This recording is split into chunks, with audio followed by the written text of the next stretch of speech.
Hello everyone, first time మన channel చూస్తుంటే subscribe చేసుకోవడం మర్చిపోవద్దు. వీడియోలోకి వెళ్ళినట్లయితే ధరణి శైలేంద్ర మహేంద్ర ఇంటి నుండి వెళ్ళిపోగానే అప్పుడే భద్ర శైలేంద్ర సార్ ఇప్పుడు ఇక్కడికి ఎందుకు వచ్చారు, నాకు ఏదైనా పని చెప్పడానికి వచ్చారా లేకపోతే వాళ్ళ ఆవిడని ఫాలో అవుతూ వచ్చారా, ఏమై ఉంటుందబ్బా అని ఆలోచిస్తూ ఉంటాడు. ఇదిలా ఉండగా ధరణి శైలేంద్రలు ఇద్దరు కూడా ఇంటికి వస్తారు. అప్పుడే ఫణీంద్ర వీళ్ళని చూసి చాలా హ్యాపీగా ఫీల్ అవుతాడు శైలేంద్రలో వచ్చిన మార్పుకి. అప్పుడే ఏంటమ్మా ధరణి బయటికి వెళ్ళొస్తున్నారా అని అడిగితే అప్పుడే శైలేంద్ర అవును డాడ్, ధరణిని అలా బయటకు తీసుకెళ్ళొస్తున్నాను అని అంటాడు.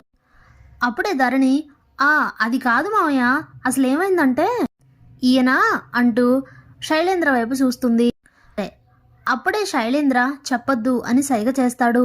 ఇంతలో ఫణీంద్ర ఏమైందమ్మా చెప్పు అని అడిగితే అంటే మామయ్య నేను కూరగాయలు తీసుకురావడానికని బయటికి వెళ్ళాను, ఈలోగా ఈయన దారిలో ఎదురయ్యి కూరగాయలు నువ్వు తీసుకురావడం ఏంటి, ఇంట్లో పని వాళ్ళు ఉన్నారు కదా వాళ్ళే తీసుకొస్తారు, నువ్వు రా అని చెప్పి నన్ను ఇంటికి తీసుకొచ్చేసారు మామయ్య అని అంటే చాలా హ్యాపీగా ఫీల్ అవుతాడు ఫణీంద్ర.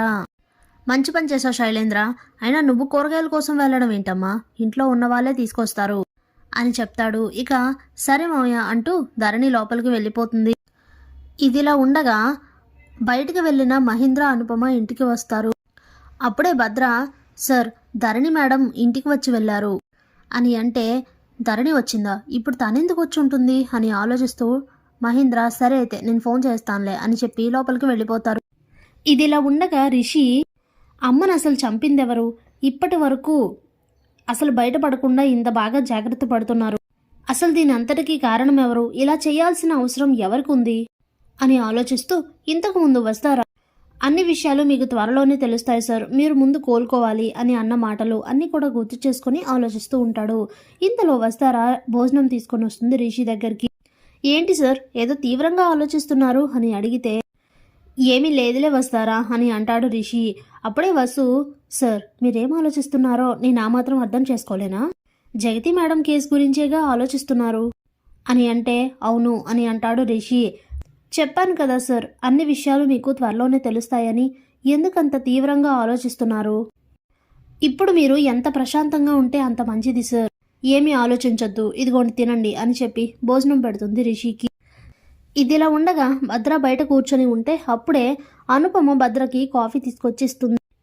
ఆ కాఫీ తాగిన తర్వాత కాఫీ గ్లాస్ లోపల పెట్టడానికి వెళ్ళి గ్లాస్ పెట్టి తిరిగి వస్తూ ఉండగా జగతి ఫోటో చూస్తాడు భద్ర. షాక్ అయి జరిగిందంతా కూడా గుర్తు చేసుకుంటాడు. అప్పుడే మహేంద్ర వచ్చి ఏంటి భద్ర ఆ ఫోటోని అంత తదేకంగా చూస్తున్నావు, తను నా భార్య జగతి అని అంటే స్టన్ అవుతాడు. మళ్ళీ వెంటనే ఇప్పుడే వస్తాను సార్ అని చెప్పి బయటకు వచ్చేస్తాడు భద్ర. ఇక బయట ఓ చోట కూర్చొని చాలా చాలా బాధపడుతూ ఉంటాడు. ఈరోజు మా అమ్మ ప్రాణాలతో ఉంది అంటే జగతి మేడమే కారణం, అలాంటిది ఆవిడ కుటుంబానికి హాని తలపెట్టడానికి నేను వచ్చానా, వీల్లేదు, అలా జరగడానికి వీల్లేదు, ముందే నేను మేడం ఫోటో చూశాను కాబట్టి సరిపోయింది, లేదంటే నా పాపానికి అసలు ప్రాయశ్చిత్తమే ఉండేది కాదు అనుకుని చాలా బాధపడుతూ వెంటనే శైలేంద్రకు కాల్ చేస్తాడు భద్ర. ఇదేంటి ఇప్పుడు వీడు చేస్తున్నాడు అనుకుంటూ శైలేంద్ర ఫోన్ ఆన్సర్ చేసి చెప్పు భద్ర నీకు చెప్పిన పని ఏం చేశావు, ఇప్పుడు వస్తారా వాళ్ళ నాన్న దగ్గర ఉంది కదా, అక్కడైతే తండ్రి కూతుర్లిద్దరే ఉంటారు కాబట్టి నీకు చెప్పిన పని ఇంకా చాలా ఈజీగా అవుతుంది, ఇప్పటిదాకా పూర్తి చేయకుండా ఏం చేస్తున్నావు అసలు అని శైలేంద్ర అడిగితే సారీ సార్ అని అంటాడు భద్ర. సారీనా దేనికి అని అంటే మీరు అనుకున్న పని ఎప్పటికీ పూర్తి కాదు సార్, నేను వస్తారా మేడంని చంపలేను అని అంటాడు భద్ర. స్టన్ అవుతాడు శైలేంద్ర.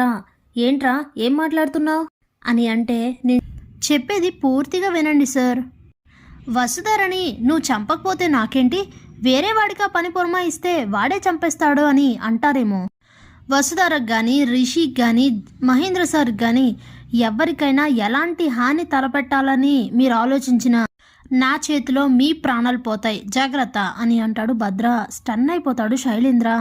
రేయ్ ఏం మాట్లాడుతున్నావో అర్థమవుతుందా, ఇప్పటిదాకా వసుధారిని చంపేస్తాను అది ఇది అన్నావు, ఇప్పుడేంటి ఇలా మాట్లాడుతున్నావు అని అడిగితే దీనంతటికి జగతి మేడమే కారణం, ఎంతైనా మీరు కూడా జగతి మేడం ఫ్యామిలీ మెంబరే కాబట్టి నేను మిమ్మల్ని ఏమీ అనకుండా వదిలేస్తున్నాను, గుర్తుపెట్టుకోండి సార్, ఇకపై ఈ కుటుంబానికి ఎలాంటి హాని తలపెట్టాలని చూసినా నేను ఊరుకోను, ఇక నుండి ఈ కుటుంబానికి నేనే రక్ష, జాగ్రత్త అని చెప్పి కాల్ కట్ చేస్తాడు భద్ర.